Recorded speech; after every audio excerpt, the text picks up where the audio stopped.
It's a tremendous pleasure to welcome you here this afternoon, and in fact to welcome you to a new innovation within the library and its series of Yemei Yul conference days on Jewish genealogy, because this is the first venture into bilingualism and recognizing that there is a sizable body of people who do genealogical research and who feel most comfortable in the English language.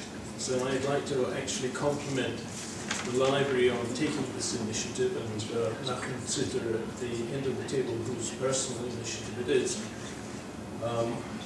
Take another minute of your time to take a little bit of pride in the background to this whole thing, because 2 or more years ago, the International Institute for Jewish Genealogy, which is housed in the library, suggested that there ought to be a genealogical service run out of the library.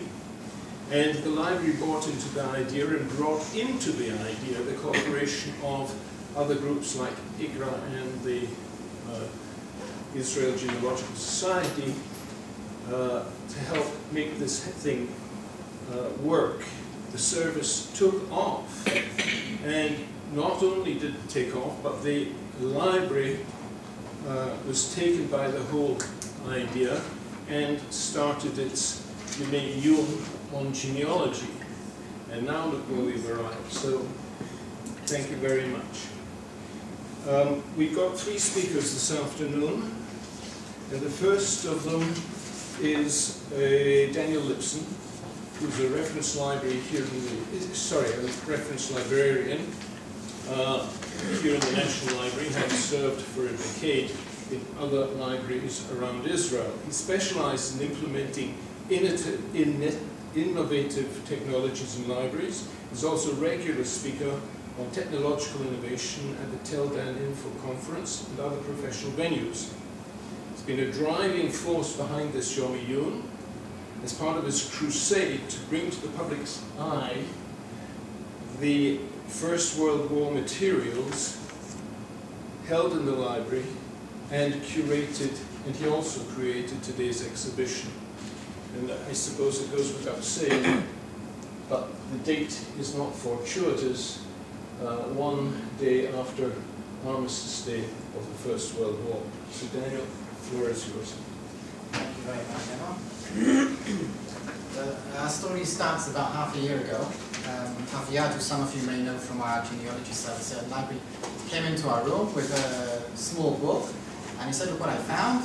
A siddur from the Second World War, printed by the US Army for the Jewish soldiers in the Second World War, which was very interesting. And then I realized that this was in May or April. I realized in a few months' time, beginning of August, the end of July, the world is going to be marking 100 years of the outbreak of the First World War. And I wondered if, were the Jews in the war? How many Jews actually fought in the war? Did they print any books? Did they publish anything for these people? So I started to search a catalogue, and slowly I started to finding all the interesting things. Even yesterday I found some things which I never knew about, and I'm sure there's many more things downstairs in the library stacks which we haven't discovered yet. Today I want to speak about a number of items which are of interest to me, and some of them I'm sure will be of interest to you as well. And we'll speak about registers and lists of names of soldiers, which, since this is a genealogy conference and many of you are genealogists, these can be tools in our research. Names of soldiers who served in the different armies during the war. We've got a lot of siddurim and other prayer books and prayers also downstairs. And in the end I want to speak a little bit about personal accounts of soldiers who wrote diaries, who wrote about what happened to them during the war. So where did these soldiers actually come from? So in one of Martin Gilbert's encyclopedia, the Atlas of Jewish History, there's a picture there of where the soldiers actually came from by country.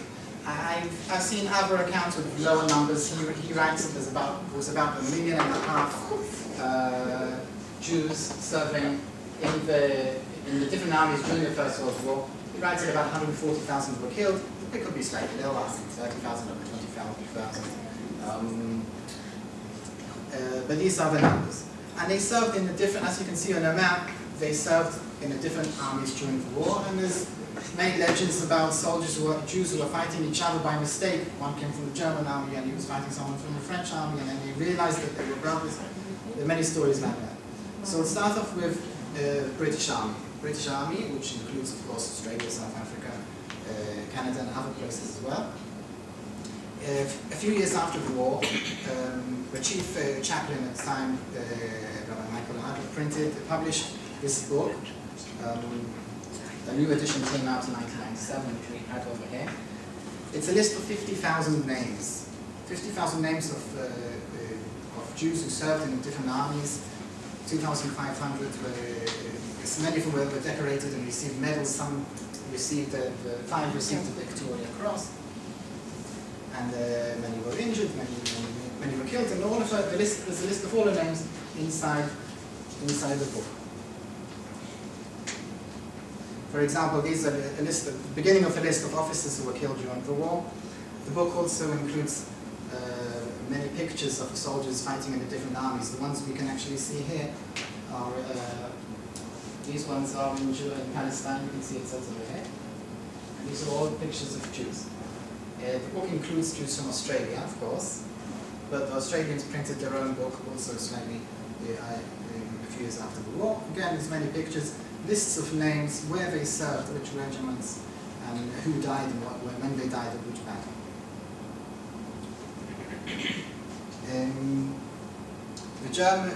We don't have a list of German soldiers who served during the war. There were many German soldiers during the war. But there is a book of those who were killed during battles, about 8,000 names in this book. From different places in Germany. The book is on display outside. But each community in Germany, each Jewish community in Germany after the war printed their own book with their own names of the Jews who fought, those who died, and those who were alive at the end of the war. And just for an example, we have here, this is a book of Jews from Hamburg, for example.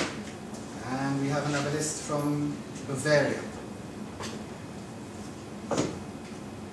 Düsseldorf, and Munich. And there's another book outside on the display outside, which you can see afterwards. List of names. The Germans are the many more books from Germany from other places. You pass the books around? Yeah, sure. The British one is a bit heavy, so I'll just leave it in.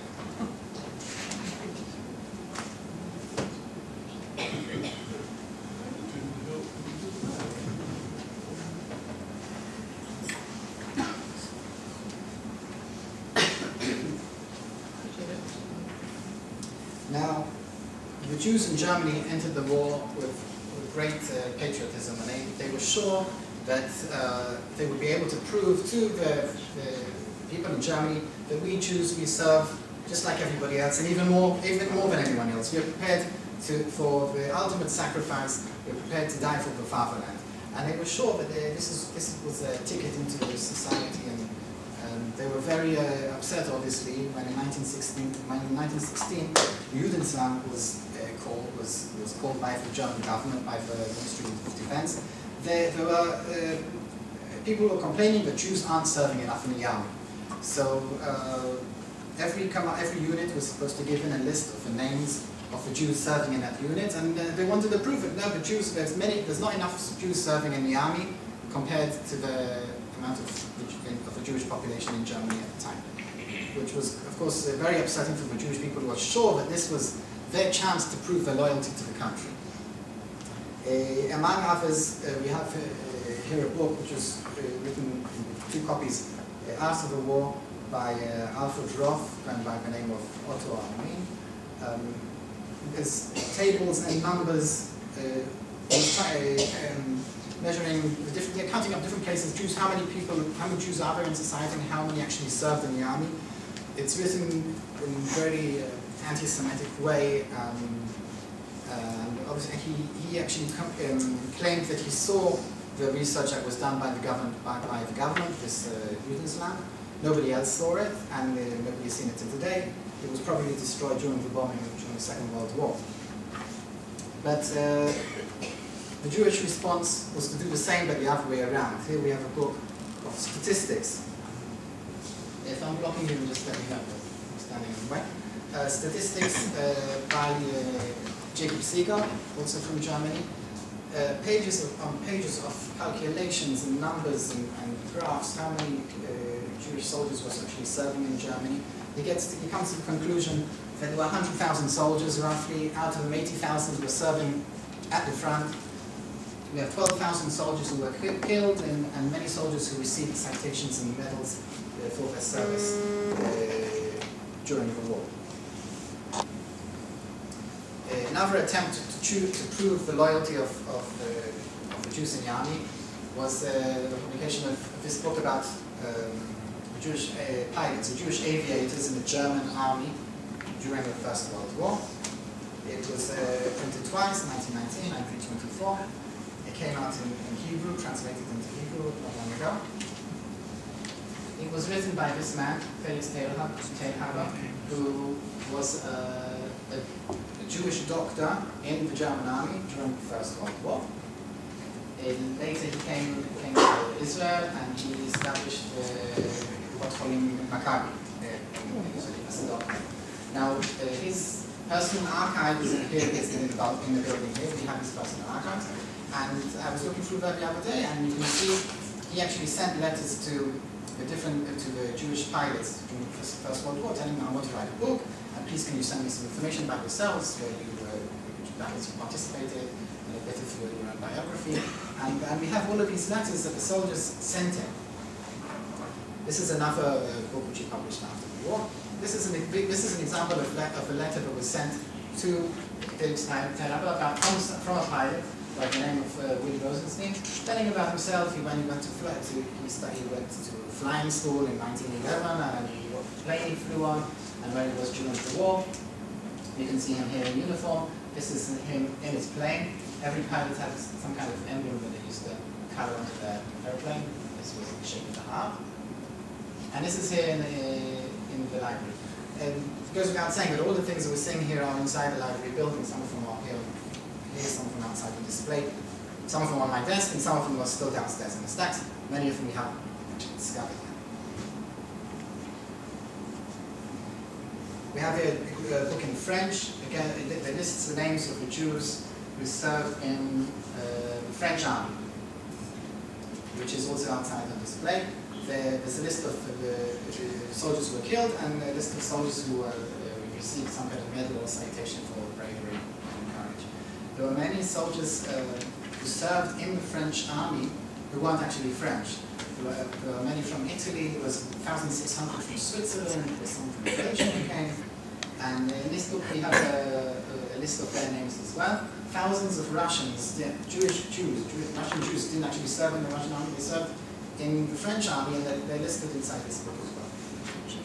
But the Russian army had the largest amount of Jews. We don't have a list of their names, but we know the history since the days of Nikolai I. Jews were forced into the army, and we know stories about the children who were taken from their homes and had to serve for 25 years, and then they returned afterwards. So the Russian army was the largest army with the largest amount of Jews serving there. The numbers we find are around 500,000 Jewish soldiers throughout the war serving in the Russian army. So we don't have a list, but I did find something interesting.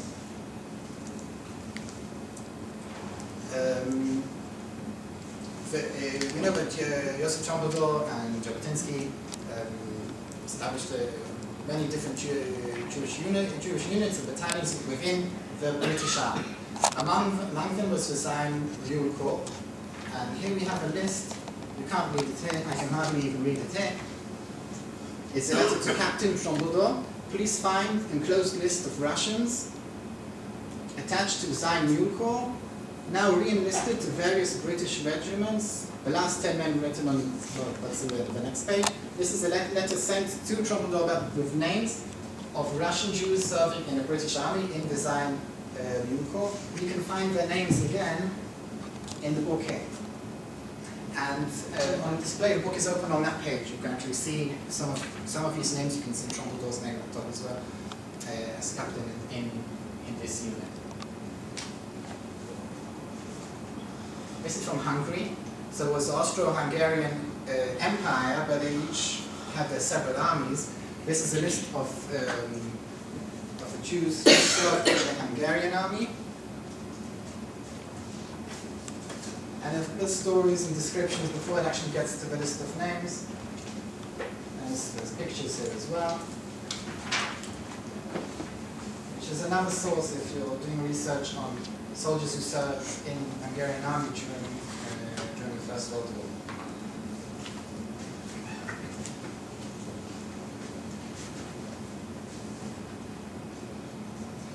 Italy, you have another list of a book of Jews who served in the Italian army.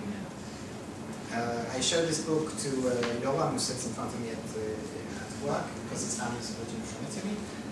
He had looked through and he found the name of his, I believe, his wife's grandfather, which was very exciting because they knew that he had served in the army, but they didn't know anything about it. And he looked it up and he found it, and he found all the family, and everybody got really excited.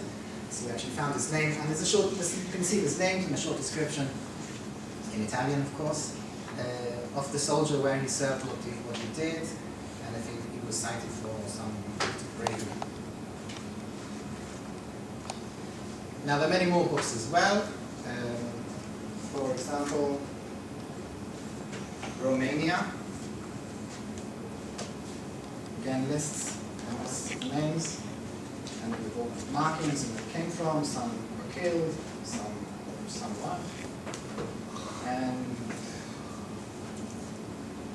Serbia as well, which is where actually the war started, or the cause, you may say the cause of the First World War started because of Serbia. So we have a list here. It's also the Balkan War before the First World War, but it's again a list of Jews. This is from, so it's from 1912 to 1918. And it's pictures, dates, names. Do you have any idea what it's called? Would you like to try? I can tell you that it's a red book, and that's about all. 1912 is not insignificant because the beginning of the Balkan Wars against the Ottomans. Right. So, and there's a lot of names in it. I can't remember the numbers. There's a lot of names.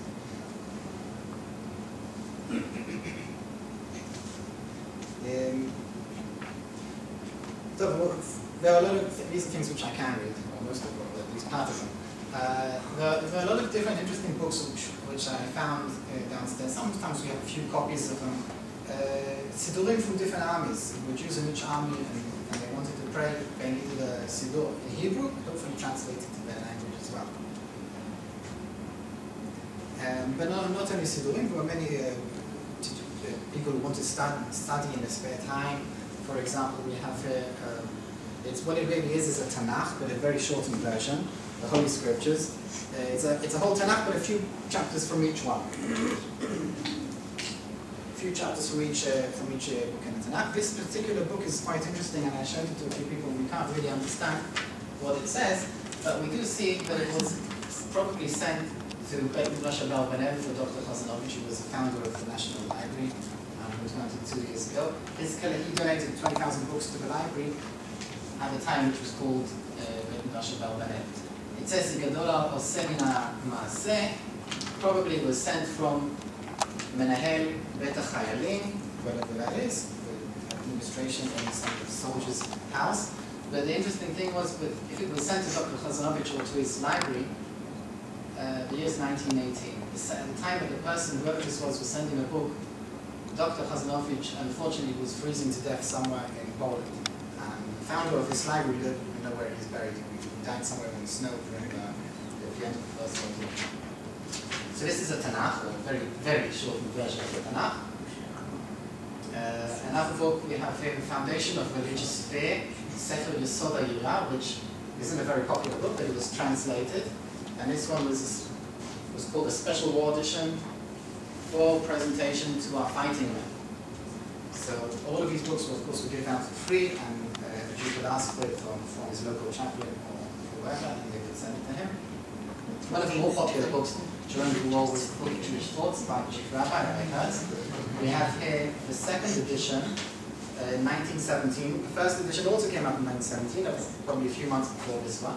This is the first one we have in the library. It became a very popular book after the war as well. It was printed many more times in 1926. During the Second World War, many new editions came out. There's about 30 editions released for this book. The latest one which I found. Those which were not for Jewish soldiers, they took that out. Some of them did, some of them don't have to, again, even this one. That's why. Yeah, see here it doesn't even say for Jewish soldiers. They took it off afterwards. This is from 1966, this copy. It's been translated to Hebrew, Arabic, French, German, Hungarian, Polish, Yiddish, and Braille as well. So, And what? for Brian, from National Library for The Empire. Which one?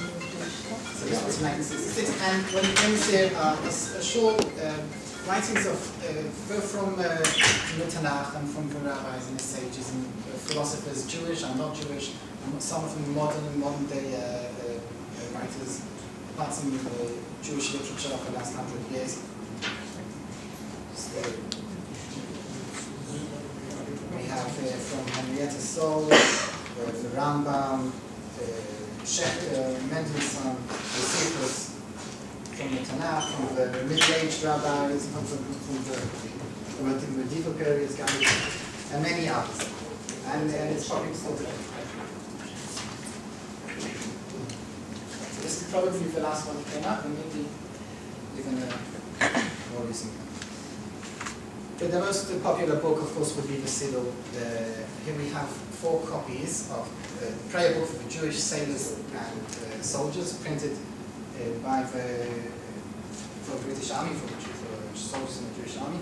We have four different editions, 1914, 1915, and I think 17 and 18. Here we have one of them. It is a very, very short siddur. This isn't the kind of thing that you use. A few pages for Shacharit, maybe half a page for Lamdan. Shabbat gets a few more pages. The first copy that came out in 1914 was just for weekdays and for Shabbat. They may not have thought that the war would go on for so long. So the next edition was the more, we have Chagim here, and Purim, and Hanukkah, and even a calendar. This is from 1918, I think. Purim is on Tuesday, 26th of February. And we have a letter from the king, and Field Marshal Kitchener, which was given out to all the soldiers in the British Army. Now, some of the copies are quite interesting. This one, for example, this I believe is from 1917, if I'm not mistaken. You can see the sticker that's stuck in the front page there, from the Jewish Cultural Reconstruction. Many books were brought to the library after the Second World War. The Nazis looted many Jewish libraries in Yeshivot, collected all the books, and brought them to various places, mainly, you can just about see here, to Offenbach, which was a huge warehouse in Germany, which the Americans discovered after the war. Many of the books there were given out, most of the books were given out to different Jewish communities in the world, and some of them had eventually arrived here in the library, which is a very long story, and perhaps for another time. But this is an example of a book, of Siddur, which was taken by the Nazis during the war, sent to some warehouse, and we have it today. The question is, how did a book which belonged to a British soldier in the First World War end up in a Nazi warehouse in the Second World War? We don't know. It could have been a Jewish soldier in the First World War who was captured, a prisoner of war, brought to Germany. His belongings were taken, and someone took them to some library somewhere. We'll never really know. But the interesting thing about these books is how they actually, where did they come from? How did they actually get from one place to the other? What is the story behind the book, rather than what's inside it? We know what's inside it. We know the Feldman inside it. But how did the book actually get it? Here's another example. Same book. This is from 1918. And when you open it, there's a short message here to Moshe Lipolsky, Zikaron מהגדוד העברי, right? From the Gdud העברי. Fine, we know the Gdud העברי, one of the battalions we were speaking about before. We have the Zion Mulko and the Rav ones as well. So naturally, I looked him up in a heavy book over here, but his name isn't in. So he didn't serve apparently didn't serve in the British Army at all, but it may just have been a present from someone in the Gdud Ivri who was just giving his personal siddur to a friend of his. I did find somebody by the name of Moshe Lipovsky, who was killed during the Second World War when the Italians were bombing Tel Aviv and Haifa. He was killed in one of these bombings. Whether or not it's the same person, I don't know, but that's what we have genealogists for. Now, as I mentioned, the siddur is very, very short. We have many more siddur. This is another one in German. Also very, very short. It's not the kind of thing that you could use today. But the interesting thing is, I have it here as well. This is the German one. And this is the British one. The interesting thing is that when you compare these two very, very short siddurim, Tfilat Shacharit, you find something really quite amazing. They're almost identical. Now first of all, why make a short siddur? You can make a long one, a regular one, and the person can say what he wants if he's got the time for it. But if you're going to make a shortened version of the siddur, there are certain things that should be in there. So, obviously, Tfilat Shacharit without Shmonayse, it has to have Shmonayse and Shmonayse, otherwise it's not going to be Tfilat Shacharit at all. But there are halachot, what you're supposed to say if you come late. You're supposed to say, Baruch Shana, Ashli, Yishtamach, and expect these two things to be in two siddurim, whether it's a German one or a British one, but it isn't. What they both decided to put in is a Dan Olam, song, okay, Elokai Neshama, some people may say it before they actually go to Tfilat Shacharit, not the most important thing, but both the German one and the British one both have to be identical. It's that change difference at the end. But they're both identical, which was really, really strange. And then after a while I started to think, who are these books actually for? A religious soldier who's going out to war is going to take his tefillin, and obviously he's going to take his siddur. These weren't printed for a religious soldier. These were printed for soldiers who may not even be Hebrew, who've never prayed in their life. But when they saw their Christian comrades getting together on Sunday or whenever with some Christian chaplain, getting together, saying a few prayers that they knew from church back home, they said, we want to do that as well.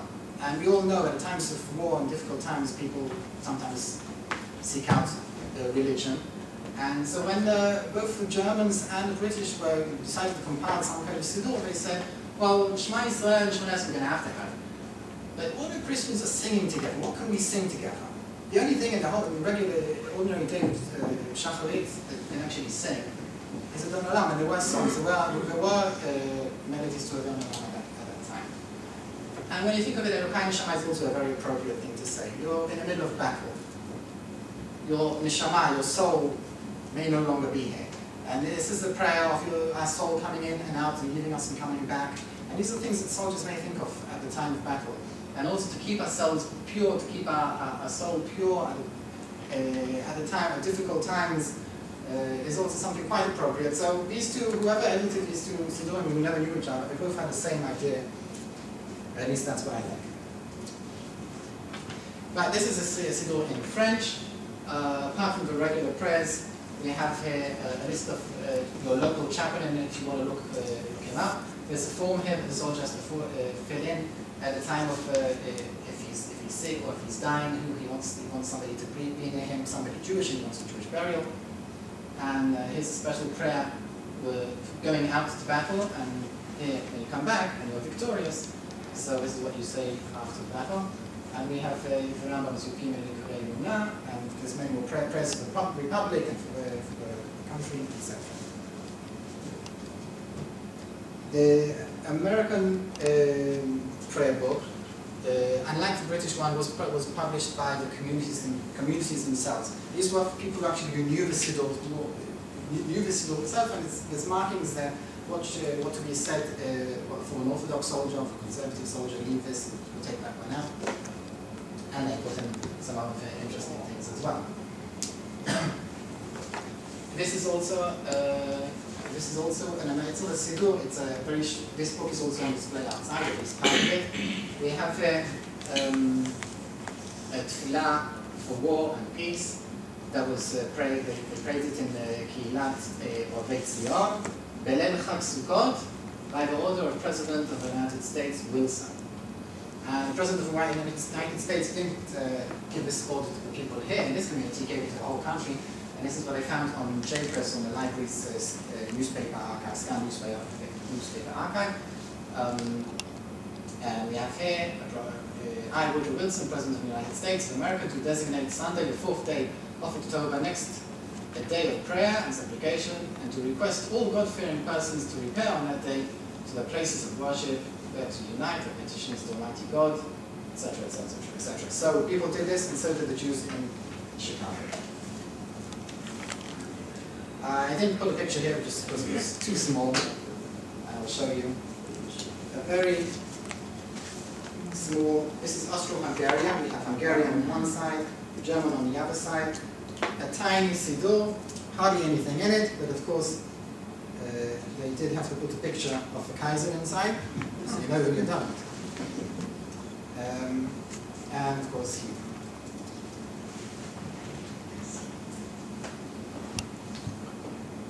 This was printed in Austria, Vienna. Another very short version of the siddur. We see the sticker, meaning that this was collected by the Nazis and brought to the library. And you can see over here, the Eisenstab RR, it's Reichsleiter Rosenberg, after Alfred Rosenberg, whose job in the Nazi Party was to collect artifacts of art and paintings and sculptures and I guess books as well. So his unit in Belgrade found this book and sent it off to some warehouse somewhere, and it was eventually brought back here to the library. So this is a siddur from a Jewish soldier in the First World War, collected by the Nazis in the Second World War, and arrived in the National Library a few years after that. Again, each book here probably has a story, we'll never really know what it is. We don't have any Italian siddurim, at least I didn't find any, but we do have quite a few tefillot which were written for Jews in Italy, and actually some of them are really quite nice.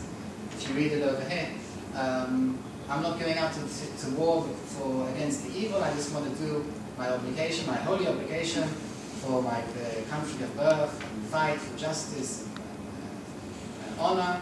And later on he goes to say, I'm very sorry, God, if I have to destroy your creations, and etc., etc. This is Italy. This is Italy as well. You can read through it. Another prayer, which was it's interesting. They write Italy with an aleph at the end, Italia with an aleph, which is fine. But here you have to say Italy, yeah, with so I guess there's some meaning behind that. One more from Italy, this time from Milano. This was written for the Jews of Milano, who obviously were slightly frightened that the war was coming in their direction. The Austrian army were coming towards fighting along the border on the north of Italy. This was written especially for them. And we can make out some interesting things here against Tirat Oyev. We have Kol Bnei Italia, we have Tzofat, Angulataria, right, in America, V'chol HaNilvim Alav. And at the bottom we have, please save our king, Victor Emmanuel III, the king of Italy. And this reminds us of the obligation to praise our king, the religious obligation to pray and to praise towards the king. So it wasn't just Italians.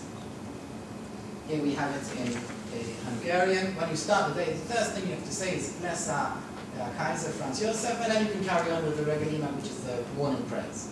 So this is the first thing you say in the morning. God praise the Kaiser. And this is Kaiser William II. This is the German Kaiser here. This one is from 1917. We have the identical one from 1916. This was festival prayers in the choral synagogue in Vilna to celebrate the birthday, the Kaiser's birthday. Once a year, all the Jewish soldiers got together in the synagogue, which you can see over here, and read out a few. It's a short book, there's not very much in there. The words of praise, happy birthday, our dear king. You can see the picture here of Shul here in the middle, and I found a similar picture on Wikipedia. It's the same building. This picture was taken by 1916, and you can just about make out some German soldiers here with the point on the top of the hat. Just about. So this is the same place, or it's the same time as well, the year before. This is in German, again, William II, Augusta Victoria. This is a short book of prayers for the German soldiers. Not a siddur, it's a short book of prayers. And the British one as well, of course. Right, to our sovereign Lord King George, gracious Queen Mary, and Son of Queen Mother, Edward's Wells, and all the rest of the Mishpach. It's straight out of Siggers. And the American one, part of it was from singers as well. This isn't so much for, this is France, we don't have any kings here. This was written in Angers by someone by the name of Yitzchak. The book, it was actually a book of prayers to France and to the army. The book is also on display outside. What is interesting, he quotes Melachim Aleph, Tehillim, Shmuel Aleph, Daniel, Yeshua. These aren't actually psukim from there. He took a few words, changed them around, moved them around a little bit, and he comes up with things like Romemna, Nest Sulfat, the banner of France, and this isn't obviously, it's not in Tehillim, but he took a few words and put them together. And this is also on display outside. There are also, yeah. 8 minutes. We also have many accounts of Jewish soldiers themselves who wrote about their experience during the war. The RJF, which was the group of organizations of veterans of the German army, it was very important for them to after the war, to show how much of Jews, we spoke about before, how much of Jews actually gave and sacrificed during the war. It was a whole big organization. They printed many books. Among them, they printed this book of letters from the front, letters and poems written by Jewish soldiers. It came out in 1935. Obviously, the Nazis didn't like it very much, and you couldn't publish any more of these books, so there aren't very many today. I read that Himmler approached Hitler and said, "We have a problem with this organization and a publication," to which Hitler responded, "Don't worry, things will sort themselves out." The Shield is a publication also of RJF, many stories of Jews and pilots, we can see here, and what they did during the war. Here is another book. This is from France, Germany, and Austria. I can't read German, but you can make out a few words here. Tashlich, Michamocha, Tfilah, Yom Tov, Nevarech Elokeinu, Chala. So these were obviously written by religious soldiers during the war. Letters sent home to their family. One of them was to his uncle, I saw. This is a very interesting book. It's not a personal account of someone during the war. This person didn't fight during the war. He wrote it, he was from a Jew from Budapest, and the war of the World War in the light of Judaism, dedicated to the kings and the leaders of the Central Powers. We have Austria, Hungary, Germany, Bulgaria, and Turkey here. And in a very interesting language, he writes in Hebrew. But on one hand, he uses a lot of many psukim and words of Chazal, and he's very critical against our enemies, the terrible English people and the Americans, and he calls them Arba Avot Nezikin. We have the Russia, Italy, Britain, France. He doesn't mention America, but afterwards he talks about Woodrow Wilson and compares him to Muhammad, and it's very interesting to read. Also on display outside. And there are many other books written in different languages, some from soldiers and some people who weren't soldiers. This one, for example, Eliezer Levi was a soldier during the First World War. He was a secretary of a battalion on the Eastern Front. He tells of meeting Jews when he comes to a town not far from Kovna.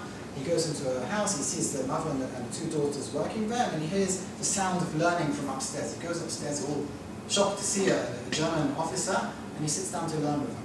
And then he goes to visit in a cheder. He tells about what he sees. This is the Jews meeting, German Jews meeting Jews from Poland and Lithuania and from other places. This is the picture which from the Central Archive is of these apparently Jewish soldiers meeting their brothers across the border. Julius Marx was also he was a soldier. He became an officer in the German army.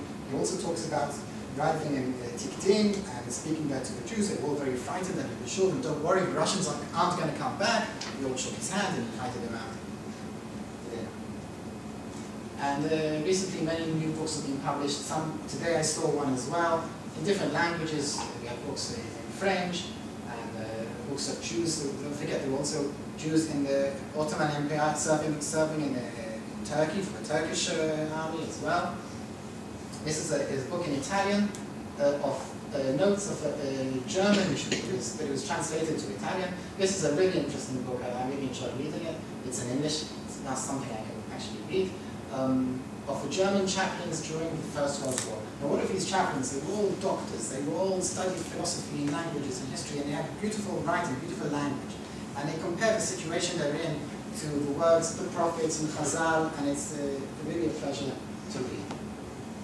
There were many Jewish poets who served in the First World War. And I wanted to finish off with quoting maybe one of them, but since everything they wrote is tragic about death, etc., I think that wasn't such a good idea. So instead, let me finish off with a few words from this book over here, which is called The Jewish Book of Comfort for Mourners. It's not only for mourners, we have prayers here for most of it's for widows' prayer, parents' prayer, orphans' prayer, general prayers, all different prayers which were said when necessary. And we'll just end off with the words here at the end. Speedily cause the roar of battle to cease, and may confidence, justice, and liberty be in full peace for all the dwellers on earth. Amen. Appropriate for today as well. Thank you very much.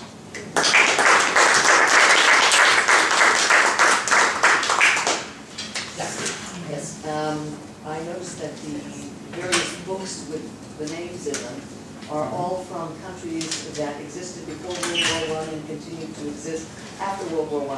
What happened, for example, to the Galician soldiers? Galicia was gone. What happened to the lists of them? And the Russian soldiers as well. And some, again, with these saw that most of them are German. So the German community is very important for them to keep lists. Also, we spoke about the Germans. They had to prove that they actually served. Others, as you say, they disappeared. Different Yeah, but there must have been lists at one time. Possibly. There are lists. Well, these are books which we printed, which we found here.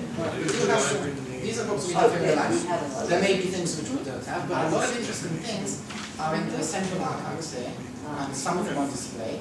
I was there this week. They have lists and lists and papers from all over the world, soldiers' lists and names. There's a lot of stuff there, but it's a lot to go through. But you may find this, definitely. Not here, but it's definitely worth checking. Also on the Russians, it's on the internet, they're putting up a lot of stuff. Yeah. I know also about World War II. If you need someone who knows Russian to start looking for various information. That would be under the Austria-Hungarian military archives in Vienna also. Right, what they have are lists of officers, they don't have soldiers. Just Jewish officers, not Jewish soldiers. I thought maybe something has come up in it. Anybody else? Because I'd like to try and keep to time. Was there So can I take conscription? one last question? Was there conscription in the German army during the First World War? There was, at the beginning, I think they volunteered. Everybody wanted to volunteer. I'm not sure if there was actually conscription, although many soldiers did service, 100,000. But I'm not sure, in many countries it was, from what I read, and I can't say for sure, it wasn't always forced conscription. Sometimes they volunteered, and some people actually wanted to volunteer. I gather that during, perhaps as the war carried on at different times in different places, some of them probably were forced conscript. I don't know for sure. I think for most of the countries that went into the war did not have formal national service before the war broke out. So that conscription, yes, but not national service is a difference. And I think you're talking about national service. But once the war broke out, countries had to get organized, and so there was conscription, call-up. Yeah. One country that had national service and was well organized is Russia, the Russian Empire, where it was general conscription from the 1874, and the Jews were equalized so that they served like everybody else 5 years. And when the war broke out, the Russians certainly had organized national service, organized lists, and Russians being Russians certainly differentiated or marked down the religion of the people who were in the army. So, Rosa, you know you're right, there's stuff coming up, and I'm sure that if we get to the Russian archives, the military archives, you can certainly spot the Jews. With that, I'd like to move on